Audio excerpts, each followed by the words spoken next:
good, y'all? Let's talk about last night's episode of Monday Night Raw. I'm gonna be honest with y'all, man. The best part of this show was the main event. To be honest, the only good part of this show was the main event. Everything else was trash, right? Like, just the way we started off this episode of Raw last night, it was a joke. I'm gonna be honest with y'all.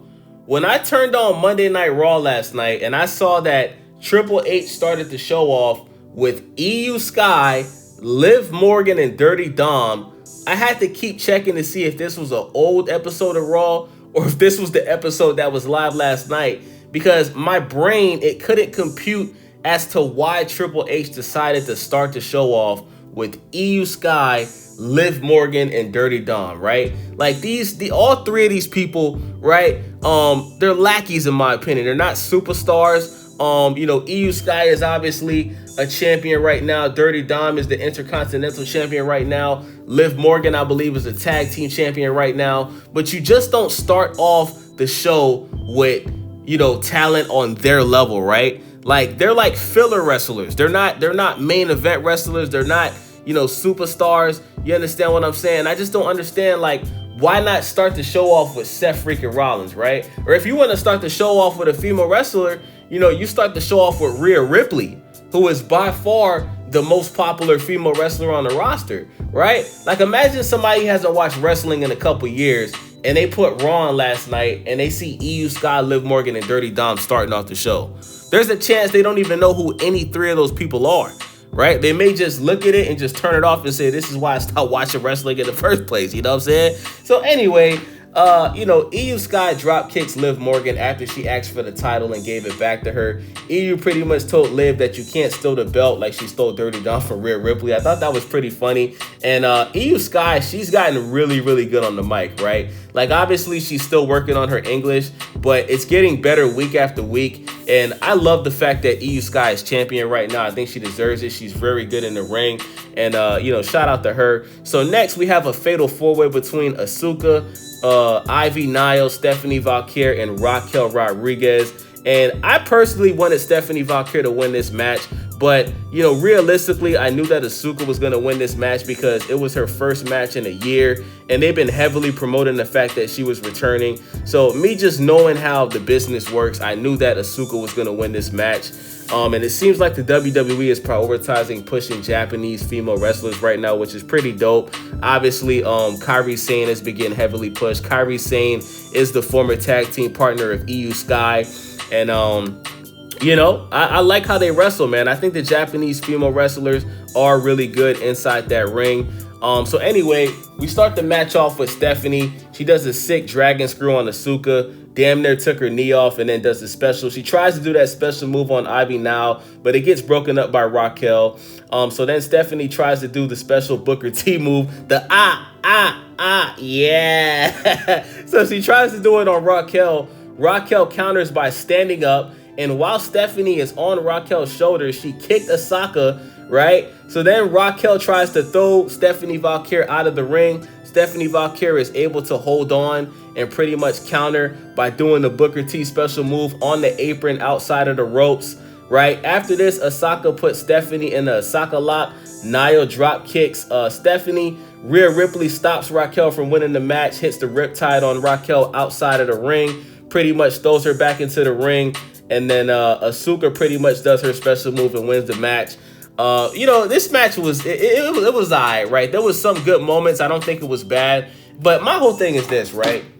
Triple H, you brought Stephanie Valkyr up to the main roster, right? You had her lose her title at NXT because, in my opinion, I think Stephanie Valkyr was moved up to the main roster too fast. I think she should have been able to stay on NXT for the rest of the year, remain champion, just to solidify how dominant she is, just to solidify that, she is the biggest star on NXT at the time, right? And I feel like her title reign was too short, right?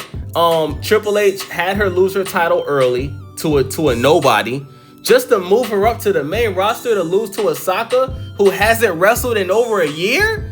It doesn't make any sense. Whether you're a fan of Asuka or not, or whether you consider her a legend, I don't give a damn. A person that hasn't wrestled in a year, that is not a bona fide superstar like Roman Reigns or Rhea Ripley or Brock Lesnar, they shouldn't be able to take a year off and come back and get a title shot. It doesn't make any goddamn sense, bro. You know, and this is why this is why all of my favorite wrestlers on NXT, I don't want them to go to the main roster, because I wholeheartedly believe that Triple H is gonna turn them into jobbers.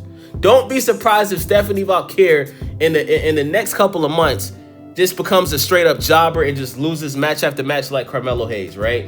Anyway, so next, you know, Gunther comes out to talk for the first time since winning the World Heavyweight title. The whole arena is booing Gunther, giving him a thumbs down. And this is why I said, once again, Triple H doesn't care about what the fans want, right? The fans were booing so loud that Gunther could barely speak. And this just goes to show that none of these fans that pay money, think about this, right? The fans that pay their hard-earned money to watch Raw or SmackDown in person, they obviously wanted Jey Uso to remain the champion, right? But they have to deal with the fact that Gunther, who barely has any fans, who is very hated, who isn't popular, that gets no pop from the fans unless it's negativity, they got to deal with him being champion again, right? So shout out to the fans for voicing, you know, how pissed off they were at the fact that Jey lost that title last week, you know what I'm saying? So Gunther ends up saying that, you know, he's man enough to admit that at WrestleMania, Jey Uso was the better man. You know, he says that he cussed out Goldberg in front of his family, but he's not worried about him, and he dares Seth freaking Rollins to challenge him tonight and cash in that money in the bank. So Goldberg comes out, right? So I immediately noticed that as Goldberg is walking towards the ring, Goldberg can barely walk, y'all. Goldberg was noticeably limping, right? Obviously something is not right with his legs. And it also looked like Goldberg was having an anxiety attack, right? Goldberg looked very nervous. He kept looking around. He kept doing these weird facial expressions. It kind of looked like he was trying to come off as intimidating, but he didn't come off like that at all. He came off like a senior citizen that is trying to still do things that he did when he was in his 30s. You know what I'm saying? And I just don't understand why this Goldberg and Gunther match is for the title. Obviously Goldberg, he's not in shape right now to be wrestling. He's 58, but he looks 68. And I just don't know who is actually, like, let's be honest, guys. We all know that this match between Goldberg and Gunther, it's not going to last more than 10 minutes, right? Goldberg isn't in shape. His stamina is not good. He has a history of having very short matches because of his physical condition not being good enough to wrestle for a long period of time. And this is bullshit, man. I know it's his last match. I know Goldberg's going to retire, but you did not have to strip Jey Uso for the title to have Goldberg fight Gunther. They could have fought each other without the title, and the match still would have been what it's going to be, right? So anyway, Goldberg, you know, comes to the ring or whatever. And, you know, Goldberg pretty much calls out Gunther for, you know, cursing him out in front of his family in Atlanta. And, you know, Goldberg says that he's here to celebrate Gunther winning the title. But he says on July 12th at Saturday Night Main Event, Gunther is going to pay for disrespecting his family, right? So that's that. You know, like I said, bro, like, this is a joke, right? This whole Goldberg situation is a complete joke. And Goldberg needs to, like, Goldberg can seriously hurt himself in this match, bro, because we all know that Gunther is a very physical wrestler, right?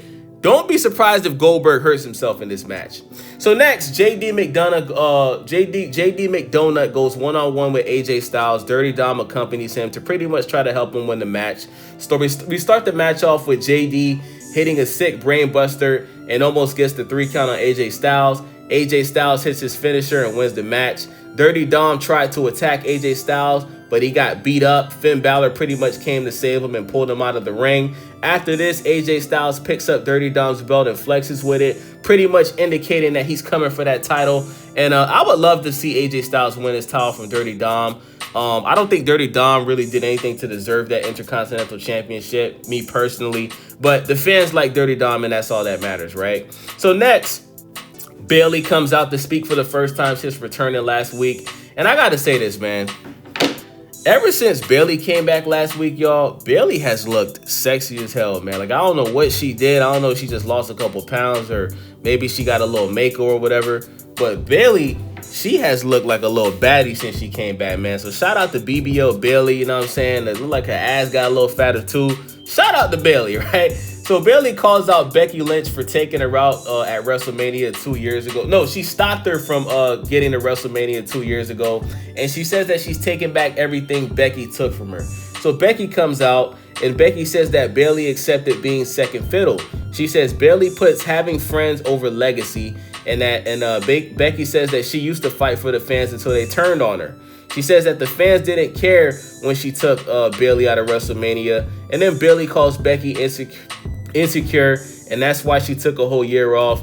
Becky gives Bayley a match next week, but she said it's not going to be on Raw. It's going to be at Columbus. So then Becky slaps Bayley, and then Bayley haymakers Becky, and then Becky gets out the ring. And that's that, right? So next, we got a segment with Jey Uso. Jey Uso pretty much promises fans that he's going to win the King of the Ring and get a rematch with Gunther and get that title back. Let's be honest, right?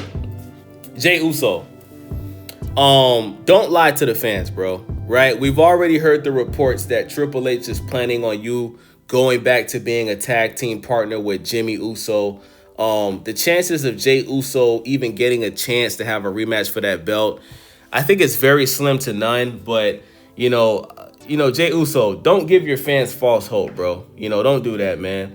Like I said, I'm predicting Cody Rhodes to win that match next week between Jey and Cody in the semifinals for the King of the Ring. And don't get your fans hope up, Jey Uso, because the fans love you. Don't get their hopes up just for you to go back to being a jobber with your brother Jimmy Uso, man. So next we have a match between Kairi Sane and Liv Morgan. And within the first 5 minutes of this match, right, Liv Morgan goes out of the ring and she's holding her shoulder. And then we go to commercial break, right? So at first, I thought that this was just a part of the match. I thought that Liv Morgan was pretty much selling a fake injury. But after commercial break, Liv Morgan is actually walking out of the ring and we find out that she dislocated her shoulder.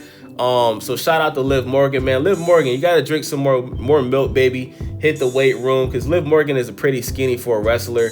And the way that she injured her shoulder was very weird because Kairi Sane didn't do anything wrong. Kairi Sane hit a leg drop. Liv Morgan used her arms to, stop her face from smashing on the mat. And when that happened, she pretty much dislocated her shoulder. So that was that. The match ended up getting canceled. Very unfortunate. Hopefully Liv Morgan has a speedy recovery. So after this, backstage, Nick Aldis announces at Night of Champions, AJ Styles will officially get a title shot with Dirty Dom. And next week on Monday Night Raw, Bayley is going to get a title shot with Becky Lynch next Monday. And I hope Bayley wins this match, man. I think Bayley deserves it. The fact that Becky was able to come back after a year and just win a title so fast, once again, it's Triple H showing his favoritism. It's favoritism, right? So anyway, next, what do we have next? Let me see. Let's see what was next on the show. Next we have a backstage segment with Karrion Kross and Sami Zayn. And Karrion Kross tells Sami Zayn that he's gonna lose to Randy Orton next week. Sami calls Kross a coward for not wrestling and just harassing people backstage and being a jobber. You can't even call Karrion Kross a jobber. He's a lackey, right? He's a lackey. He's a nobody. The guy doesn't even wrestle. He's probably going to get released from the company within a matter of weeks. So Sami says after King of the Ring, he's going to go to Nick Aldis and get a match with Karrion Kross to stop him from running his fucking mouth, right? Shout out to Sami Zayn, right? So next, Jey Uso comes out to start the main event. He picks up a kid in the crowd and yeets with them. Jey Uso is who the fans want to be champion, not Gunther. I just want to reiterate that. Whether you like Jey Uso for what he does in the ring or not, obviously, I've been very critical of Jey Uso's mic skills and his in-ring skills. But at the end of the day, it's not about what I want. It's about what the fans want, right? And the fans that pay their hard-earned money to go see wrestling in person, they want Jey Uso to be the champion, right? So for the main event, we got Jey Uso versus Bronson Reed, Rusev, and Sheamus. Rusev comes out to the crowd. The crowd gives absolutely no reaction to Rusev. Like, why did they bring Rusev back when the fans don't give a flying fuck about him, right? Obviously, he's shredded. He's in better shape than he was before he left the company. But nobody cares about Rusev. Like, I don't think Rusev has any fans. I don't think any WWE fan is a Rusev fan, right? So we find out that Jey Uso still has a bandage on his midsection. We start the match off with Bronson and Rusev going at it outside of the ring. Rusev throws Braun into the steps. Then Jay hits a suicide dive on Rusev. Rusev and Sheamus get big splash by Bronson Reed while throwing punches at each other. Bronson Reed slams Jay Uso. Sheamus hits the white noise on Bronson Reed's fat ass. You know what I'm saying? RIP to his back. Bronson Reed tsunami slashes Sheamus. Jay Uso breaks the count. Then Jay Uso spares Bronson Reed, goes for the Samoan splash, you feel me? But Braun Breaker stops him. Sami Zayn then comes out to attack Braun Breaker, but he's unsuccessful. You know what I'm saying? Braun pretty much slams Sami into the announce table. And then out of nowhere, Penta flies out of the ring and you know, collides with Braun Breaker. And then LA Knight stops Bronson Reed from hitting the tsunami splash on Jay Uso. And thank God, because if this tsunami splash actually connected to Jay Uso's midsection, we probably wouldn't have seen Jay Uso for the rest of the year, right? So Jay Uso hits the Uso splash twice, wins the match. You know what I'm saying? By the way, Cody Rhodes did come out, right?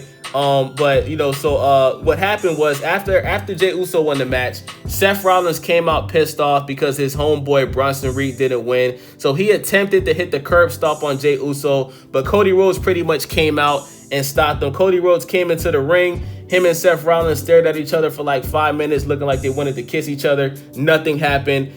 You know, Seth Rollins ends up walking out of the ring, and that's that. So the best part of this episode of Raw last night was the main event. Everything else was trash. I would give this episode of Raw a 6 out of 10. And Triple H, put the same energy into the rest of the matches like you did into the main event last night, and we could actually get a fucking decent episode of Monday Night Raw. So with that being said, it's your boy Wavy. Subscribe, thumbs up, leave a comment. I'm out.